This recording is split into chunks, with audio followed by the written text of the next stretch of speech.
This is the Economics Weekly, and the topic of the week, and I suppose it's going to be much longer than the week, is that Trump tariffs are back. The day before yesterday, President Trump announced that he is levying a 30% tariff on South African exports to the US. Now, just to remind everyone, a tariff is a tax on goods that are imported into a country. So it gets paid by the importer and eventually by the final consumer. So the US consumer will end up paying these higher prices due to the tariffs.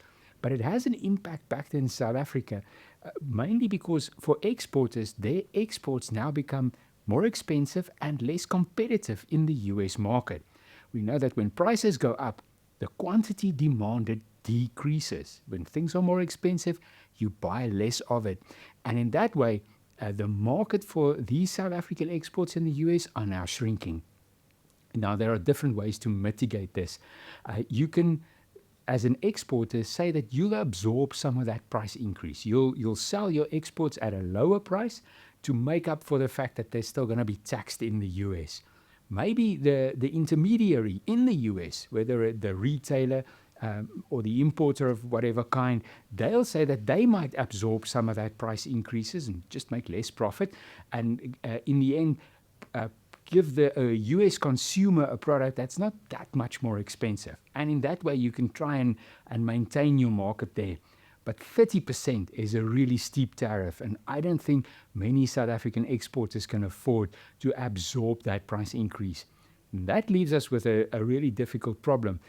If your main business has now become uncompetitive, you need to find a new market or stop production or pivot into something completely else.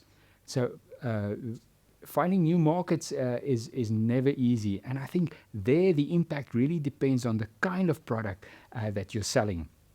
Now, the South African exports that are really exposed to the US market, the sectors that have been selling a big share of their output into the US market are automotive, so cars and auto parts, and also agricultural products.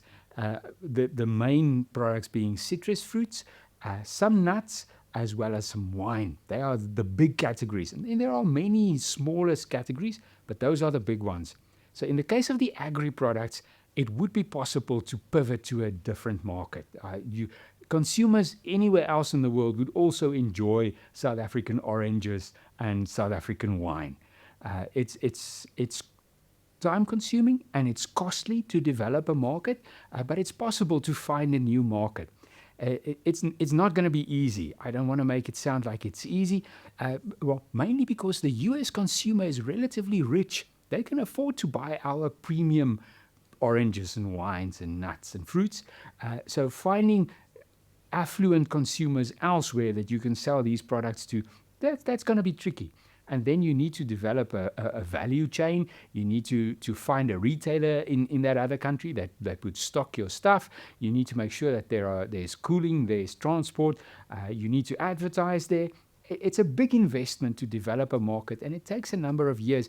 You also need to develop relationships and build trust in your product in that new market. So that's a point where government can try and support these industries in developing markets elsewhere. Lots of people say, well, we'll just sell to China. But the Chinese market is difficult to get into, and their consumers are different from US consumers. So I think just punting China as our solution is it's not that straightforward. The bigger problem lies for the automotive guys. We're mainly producing sort of high-end vehicles, Mercedes and BMWs that go to the US market, and finding a different market for that is not going to be straightforward. The product is produced for a multinational company as part of a global value chain. So if you're producing the dashboard of a C-Class Mercedes, you can't sell that to anyone else. And I think that there's going to be a significant impact in our auto industry, and exports is really going to decline in that specific case. Now, it seems that there's still some room for negotiation before the 1st of August. It's not a lot of time, but the door hasn't been closed on us completely.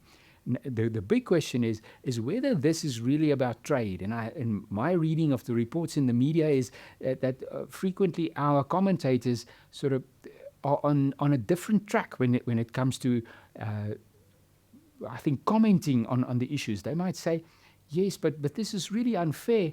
We are not threatening US orange producers with our exports. We're in a different season, so we're just supplementing them when they are not harvesting and selling. But it's really not about us threatening their production. It's about politics. And I think it applies to many of the other products as well, saying that Trump doesn't have the right numbers, the calculations don't make sense. It doesn't matter. He's not calculating these numbers as part of a big,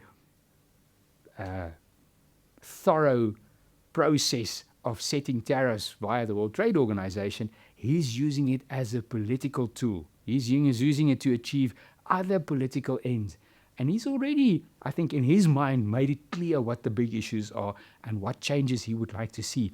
But our government are somehow missing this point, and I fear that this is going to just, we're going to sleepwalk into these negotiations and end up causing a lot of damage to the South African economy. It's worrying times, and if exports are low, the economy grows slower, and it has some bad consequences for all of us across the board. Stay tuned for the next episode of the Economics Weekly. Hopefully we can talk about something more positive and optimistic next time. And please like, follow, and share.